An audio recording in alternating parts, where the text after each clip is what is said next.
So we have identified the orbitals of the metal as well as the orbital combination of the ligands which undergo linear combination to form the molecular orbitals. And we have molecular orbitals atomic orbitals from the two parts, from the part of the metal and the ligand. Metal 3D orbital, 4s orbital, 4p orbital. That is 3D orbital s squared minus y squared is s squared. 3p orbitals, px, py and pz, and 1s orbital, that is 3s orbital. You want this 1 plus 3 plus 2, total 6 orbital from the part of the metal, and a certain orbital combination from the part of the ligand which have the same symmetry, A1G symmetry, T1G symmetry, EG symmetry, 6 orbital.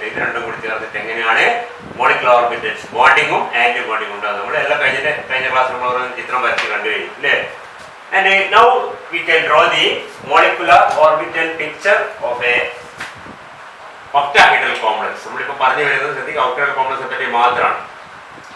ligand in the orbital. Metal orbital 3D orbital. 5 orbital. 1, 2, 3, 4, 5. 3D orbitals. Then we have the 4s orbital. Then we have the 4p orbital. The 3D, 4s and 4p. And in an octahedral environment, 3D have a S. EG symmetry and a T2G symmetry. That is DSY, Y center, Z X T. This is D squared minus Y squared, Z squared, EG symmetry. This is the axial orbitals. These are the interaxial orbitals. And these have the A1G symmetry, and these 3 have the T1U symmetry. And from the part of the ligands, we have 1, 2, 3, 4, 5, 6 orbitals.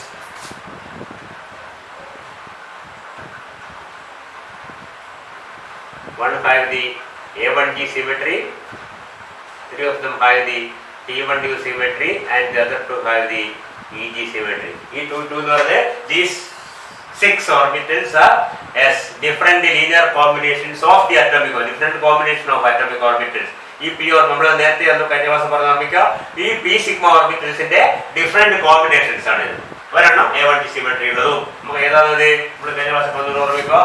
symmetry metal S orbital combined as ligand in the Z axis, the Y axis, the X axis.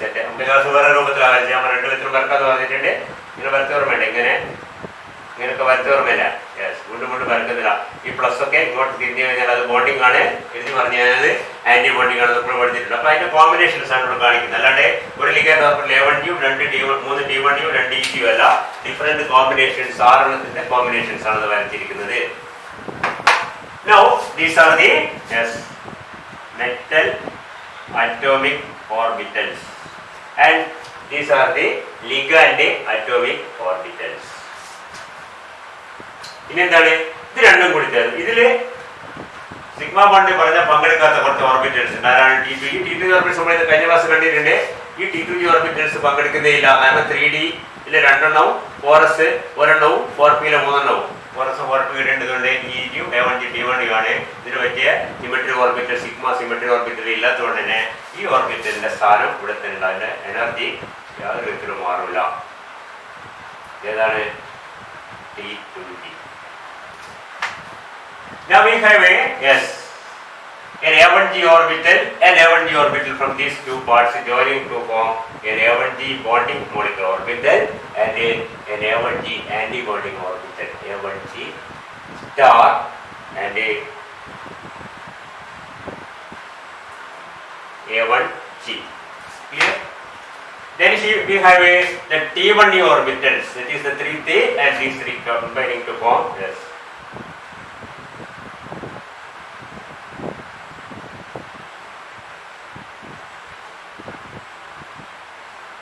T1U and the corresponding T1U star.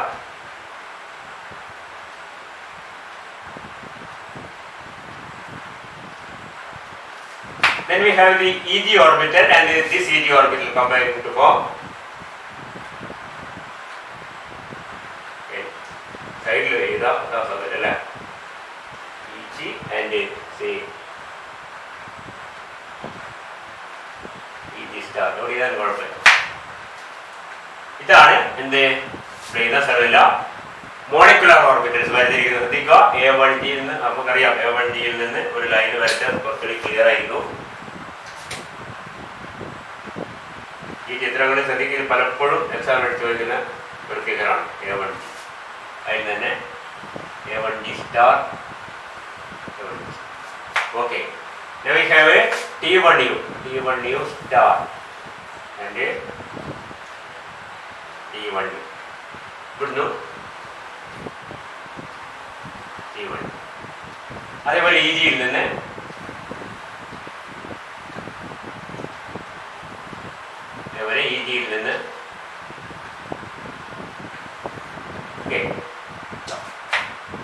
ഇത് യാതൊരു മാറ്റമില്ലാത്തത്. ഈ വരച്ചിരിക്കുന്ന ചിത്രമാണ് actually it is the molecular orbital picture of a octahedral complex with sigma bonding. നമ്മൾ നേരത്തെ ഈ പറഞ്ഞ bonding sigma bonding ആണ്. സിഗ്മ ബോണ്ടിങ് മാത്രം കൺസിഡർ ചെയ്യുകയാണെങ്കിൽ, സിഗ്മ ബോണ്ടിങ് മാത്രമുള്ള ഒരു കേസിൽ, for example the case of a CO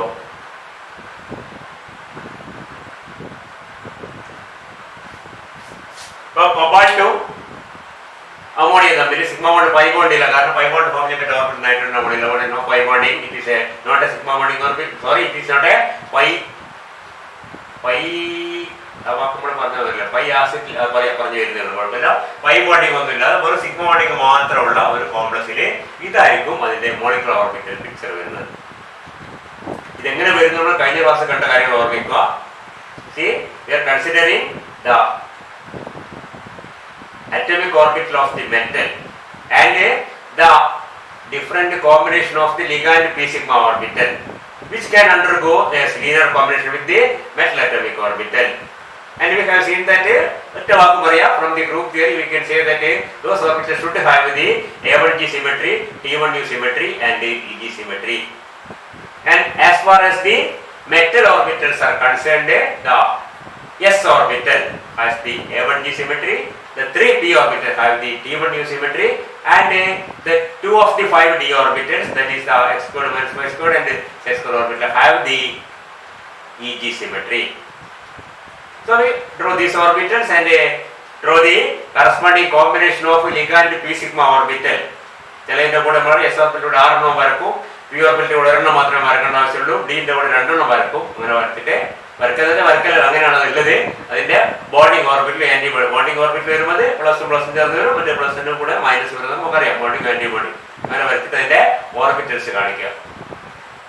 ligand orbital, metal orbital and the molecular orbitals, bonding and the antibody. ഇതിനെല്ലാം കൂടി ഉൾക്കൊള്ളിച്ച് നമ്മൾ ചിത്രം വരക്കുക. ലിഗാൻഡ് മെറ്റൽ അറ്റോമിക് ഓർബിറ്റൽസും ലിഗാൻഡ് അറ്റോമിക് ഓർബിറ്റൽസും ചേർന്ന് we can draw the molecular orbital of the octahedral complex having only പറഞ്ഞ ഈ ബോണ്ടിങ് ആണ് നമ്മൾ പറഞ്ഞ സിഗ്മ ബോണ്ടിങ് മാത്രമാണ്. കാരണം പി സിഗ്മ ഓർബിറ്റൽ മാത്രം നമ്മൾ കൺസിഡർ ചെയ്തിട്ടുള്ളൂ, പൈ ഓർബിറ്റൽസ് കൺസിഡർ ചെയ്തിട്ടില്ല. അപ്പോൾ സിഗ്മ ഓർബിറ്റൽസ് മാത്രം നോക്കി കഴിഞ്ഞാൽ ഇതാണ് അതിന്റെ ചിത്രം വരുന്നത്.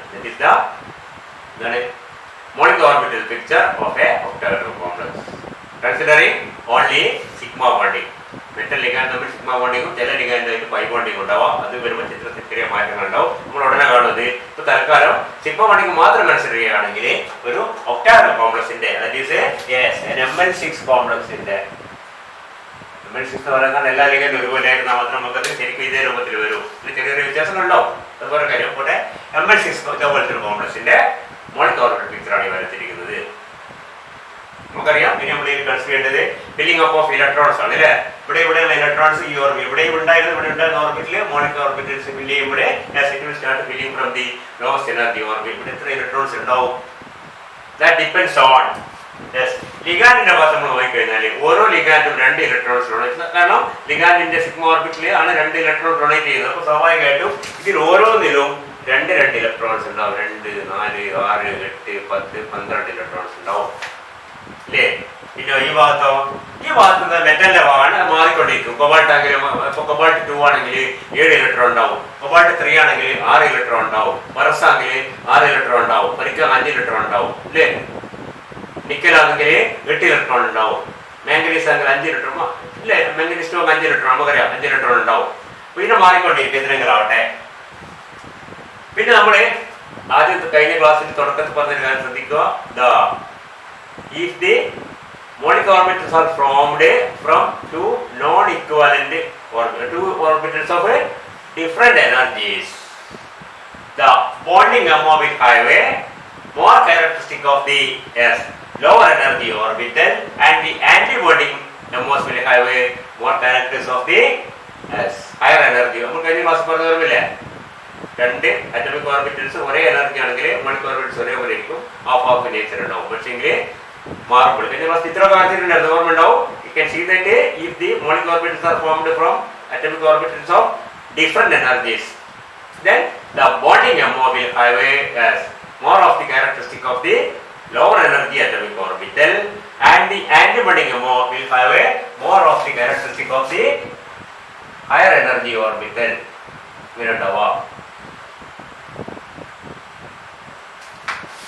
This bonding MO, this is the bonding MO, this is the anti-bonding MO. This bonding MO will have the energy നോക്കി ഇത് നമ്മൾ വളരെ സിമിലർ ആണ്.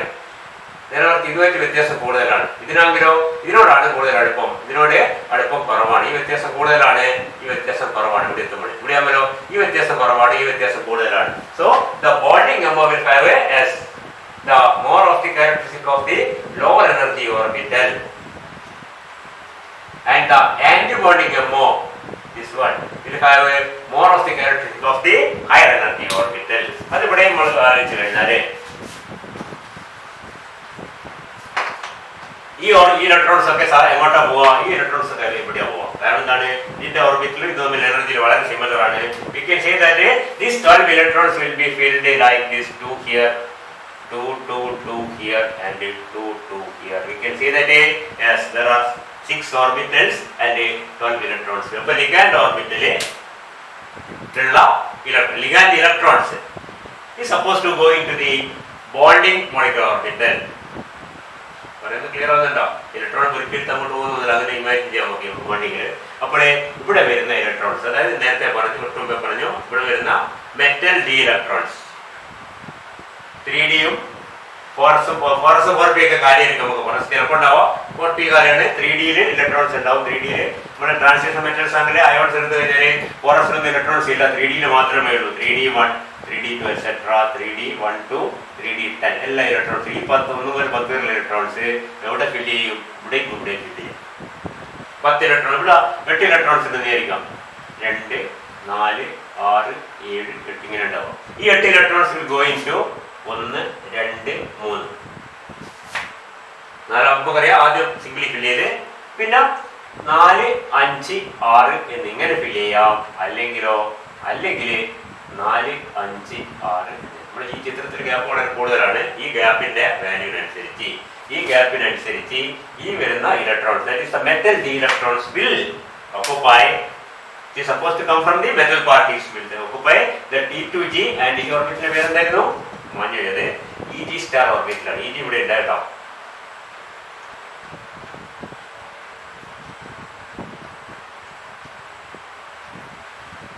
And depending on the energy difference between the T2G and EG star orbital, you can see that the electrons will be filled either singly 1, 1, 1, 1, 1 like that, or 1, 1, 1, 1, 1, 1, then only this part. That is നമ്മുടെ crystal field theory പറഞ്ഞിരിക്കുന്ന law സ്പിന്നും high സ്പിന്നും പോലെ തന്നെ യാതൊരു വ്യത്യാസമില്ല.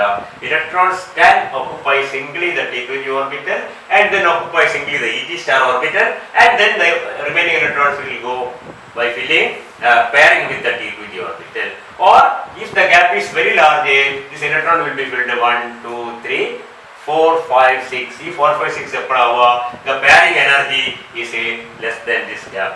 ഈ gap കൂടിക്കഴിഞ്ഞാൽ pairing energy പറഞ്ഞ pair ചെയ്യും. അതല്ല 1, 2, 3, 4, 5, 6 എന്നിങ്ങനെ പോകണമെങ്കിലോ we can see that the gap is very small. That means this gap is the same as the delta O that we have seen in the crystal field theory. This is delta O. That's energy difference between the T2G and the EG orbital in the crystal field theory. Here it is the T2G and the EG star. EG star വ്യത്യാസം മാത്രം സംഗതി രണ്ടും ഒന്ന് തന്നെയാണ്. ഈ ഭാഗം നമ്മുടെ CFT-യിൽ കാണുന്നത് ഈ ഭാഗം മാത്രമാണ്. ശ്രദ്ധിക്കുക, CFT-യിൽ നമ്മൾ നേരത്തെ CFT-ന്റെ ഒരു ഡ്രോബാക്ക് ഉണ്ടായിരുന്നു. ലിഗാൻഡ് ഇലക്ട്രോൺസിനെ പറ്റി ഒന്നും പറയുന്നത്, മറ്റേ ഇലക്ട്രോൺസിനെ പറ്റി മാത്രമേ സംസാരിക്കുള്ളൂ എന്ന് പറഞ്ഞു കഴിഞ്ഞാൽ. അപ്പോൾ എന്താണ് ഒരു കാര്യം ഓർമ്മിക്കുക, CFT-യിൽ മെറ്റൽ അവിടെ സെൻട്രൽ നിൽക്കുകയാണ്, ലിഗാൻഡ് അപ്പുറം നിൽക്കുകയാണ്. Only electrostatic interaction. ലിഗാൻഡിന്റെ ഇലക്ട്രോൺസ് നമ്മൾ കാണുക വേണ്ട, മനസ്സിലായില്ലേ? ലിഗാൻഡ് ഇലക്ട്രോൺ ഡൊണേറ്റ് ചെയ്യുന്നത് കൊണ്ട് മെറ്റലിന്റെ ചില ഓർബിറ്റലിന്റെ എനർജി കൂടുകയും കുറയുകയും ചെയ്യുന്നില്ല. ലിഗാൻഡിന്റെ ഇലക്ട്രോൺസിനെ പറ്റി അവിടെ ഒന്നും പറയുന്നില്ല. ആ പറയാത്തതിന്റെ കാരണം എന്താണ്? അത് ഏകദേശം നിങ്ങൾ ശ്രദ്ധിച്ച് ഈ ഓർബിറ്റലിൽ ഇതെന്താണ് ഇവിടെ കാണുന്നത്? ലിഗാൻഡ് പി സിഗ്മ ഓർബിറ്റല് ചെറിയൊരു വ്യത്യാസം ഇവിടെ തന്നെ ഉണ്ട്. അതിന്റെ എനർജി ലേശം ഇപ്പൊ മെറ്റലുമായിട്ട് ഇന്ററാക്ട് ചെയ്യുമ്പോൾ മെറ്റലുമായിട്ട് ലിഗാൻഡിന്റെ ഓർബിറ്റൽ എനർജി ലേശം കുറയുന്നു, മനസ്സിലായില്ലേ? ലിഗാൻഡായിട്ട് ഇന്ററാക്ട് ചെയ്യുമ്പോൾ മെറ്റലിന്റെ ഓർബിറ്റൽ എനർജി ചിലതിന്റെ എനർജി അങ്ങനെ നിൽക്കുന്നു, ചിലത് ലേശം കൂടുന്നു. ഇതിനാണ് CFT-യിൽ ചെറിയ വ്യത്യാസം മാത്രമേ ഉള്ളൂ പറഞ്ഞിരിക്കുന്നത്, ചെറിയ വ്യത്യാസം മാത്രമേ ഉള്ളൂ. അതുകൊണ്ട് തന്നെ ഈ ഭാഗത്ത് ഈ പറഞ്ഞ സർക്കിൾ ഞാൻ വരച്ചിരിക്കുന്ന ഭാഗം തന്നെയാണ് നമ്മൾ CFT-യിൽ കാണുന്ന എന്താണ് T2G EG orbital. T2G star T2G EG star എന്നുള്ള വ്യത്യാസം മാത്രമേ ഉള്ളൂ. Here these orbitals are considered to be anti-bonding. കാര്യങ്ങൾ ശ്രദ്ധിക്കുക, ഈ ഗ്യാപ്പ് എപ്പോഴാണ് കൂടുക? ഈ ഗ്യാപ്പ് കൂടുമ്പോഴാണ്. ഈ ഗ്യാപ്പ് ഇങ്ങനെ ആകുമ്പോൾ, അതായത് ഇതിന്റെ എനർജി കൂടുതൽ. ഇത് പിന്നെ ചെറിയ വ്യത്യാസമാണ്, കണ്ടില്ലേ? ഈ ലിഗാൻഡ് മെറ്റൽ ഓർബിറ്റലും ഇങ്ങനെ വ്യത്യാസം കുറവായത് കൊണ്ട് ഈ വ്യത്യാസം കുറച്ചിട്ട് ഇത് കൊല്ലം കൂടിക്കഴിഞ്ഞാലോ അത് കൂടി വരും.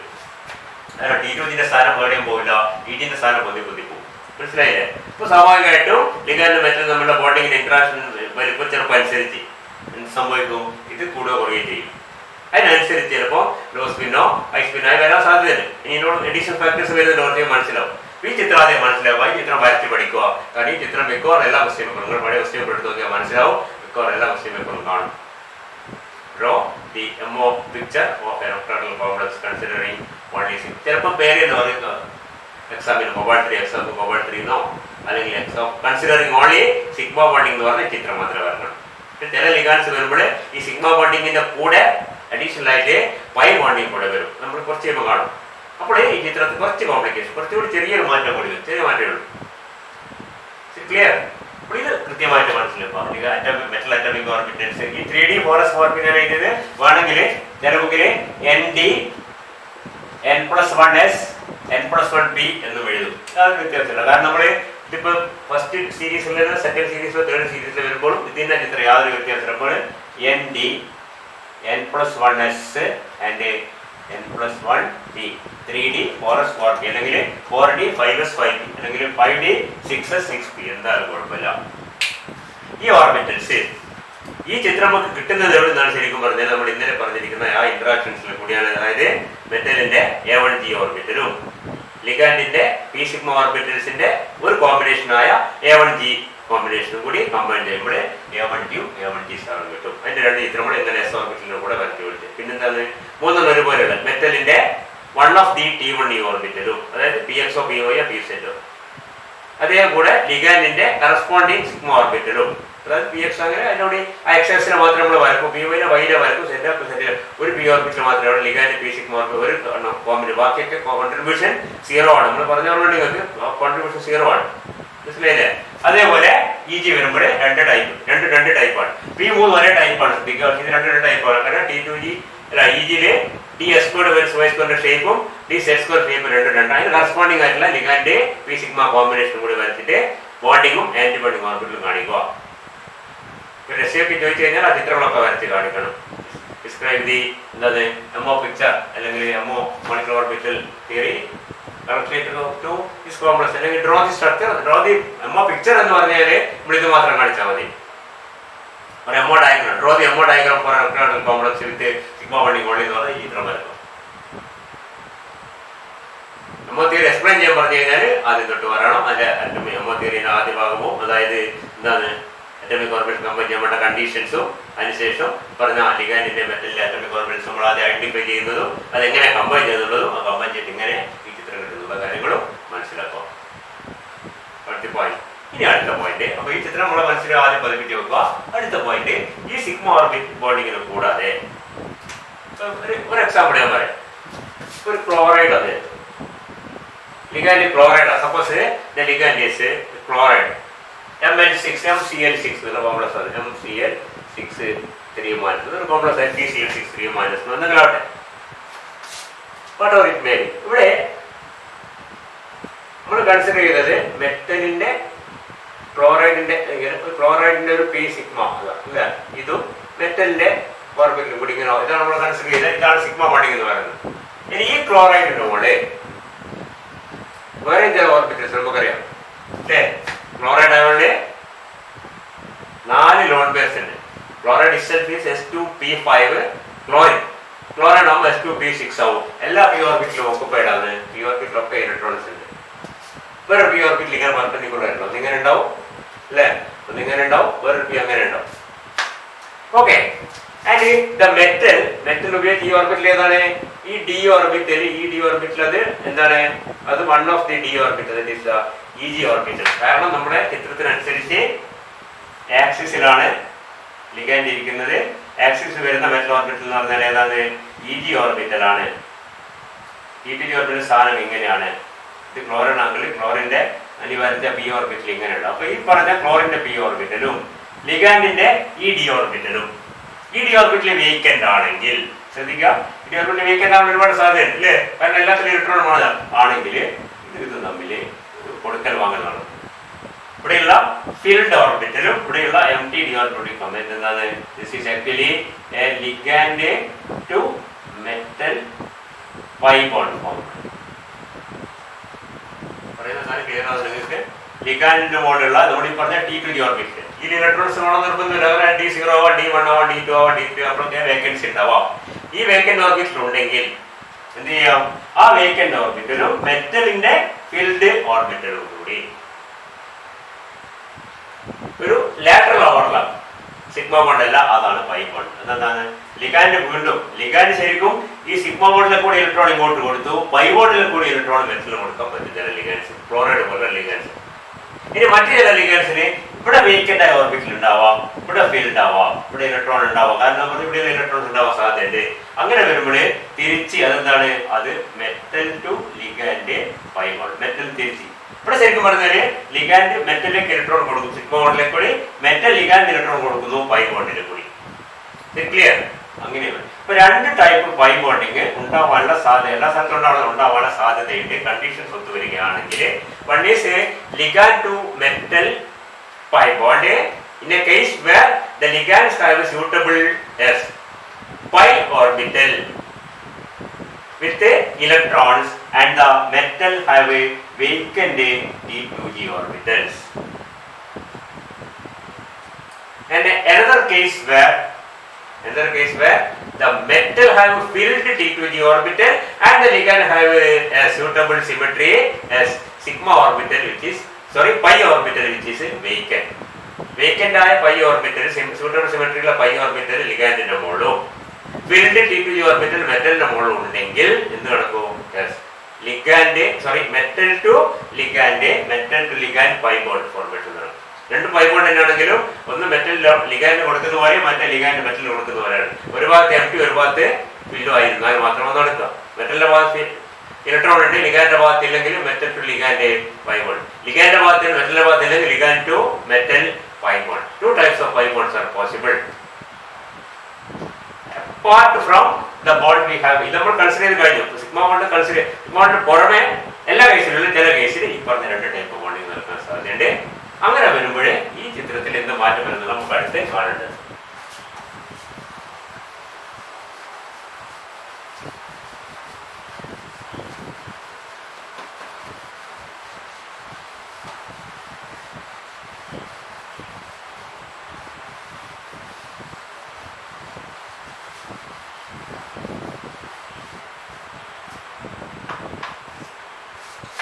ഒരു പൈ ബോണ്ട് ഫോർമേഷൻ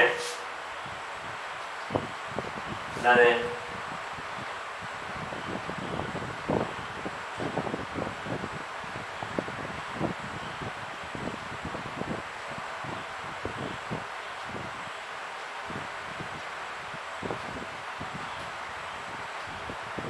ഈ ടൈപ്പാണ്. That is a S between filled metal d orbital and empty ligand pi orbital. മറ്റേതോ നേരെ തിരുത്തി.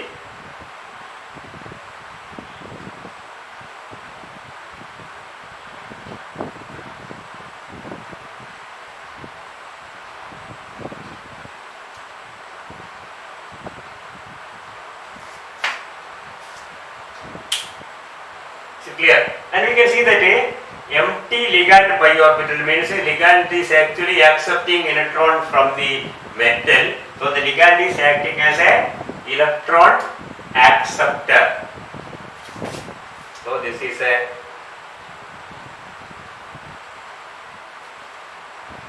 നമുക്ക് പറയാം pi acceptor ligand. This is the ligand is actually accepting electrons through pi bonding. So it is a pi because the ligand pi orbitals are empty.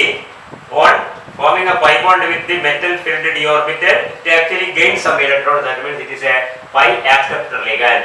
And here we can see that a metal orbital is empty and the ligand orbital is filled. And if these two orbitals form a pi bond, we can see that it is a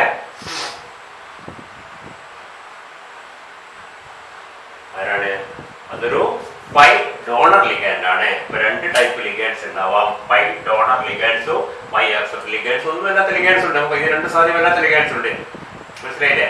സിമിട്ടം അത് ligand pi bond form ചെയ്യുന്ന ലിഗാൻഡ്സ് ആണെങ്കിൽ pi bonding ligands എന്ന് പറയും. Pi bonding ligands may be of two types, pi acceptor ligand and other one is pi donor ligand. Pi donor ligand and pi acceptor ligands. Pi donor ligand എന്ന് പറയുന്നത് എന്തുവാണ്? അതിന് filled ligand pi orbit. ഏറ്റവും നല്ല example the halides, hydroxide, amide. These thing can act as a pi donor ligands. ഹൈഡ്രോക്സൈഡിൽ വാട്ടറിൽ നമുക്കറിയാം, വാട്ടറിൽ ഒരു ലോൺ പെയർ മാത്രമേ ഉള്ളൂ. അത് ഹൈഡ്രോക്സൈഡ് ആകുമ്പോൾ വായിച്ച് മനസ്സിലാകുമ്പോഴോ രണ്ട് ലോൺ പെയർ വന്നു. ഒരു ലോൺ പെയർ ഉപയോഗിച്ച് സിഗ്മ ബോണ്ട് ഫോം ചെയ്താൽ മറ്റേ ലോൺ പെയർ ഉപയോഗിച്ച് വേണമെങ്കിൽ എന്ത് ചെയ്യാൻ പൈ ബോണ്ട് ഫോം ചെയ്യാം. ഏറ്റവും നല്ല എക്സാമ്പിൾസ് ഹാലൈഡ്സ് ആണ്. മനസ്സിലായില്ലേ? മറ്റേതാരാണ്? Pi acceptor ligand. This ligand should have a empty pi orbitals which can form pi bond with filled metal d orbital. And examples, good examples are carbon monoxide, cyanide, ethylene, phosphenes. Okay, then pi acceptor ligands are. Pi acceptor ligands is okay. Pi donor ligands are. Clear? So let us see what these two types of pi interactions, what effect will it bring to the molecular orbital picture of the octahedral complex. So നമുക്ക് അടുത്ത ക്ലാസ്സിൽ കാണാം. Okay.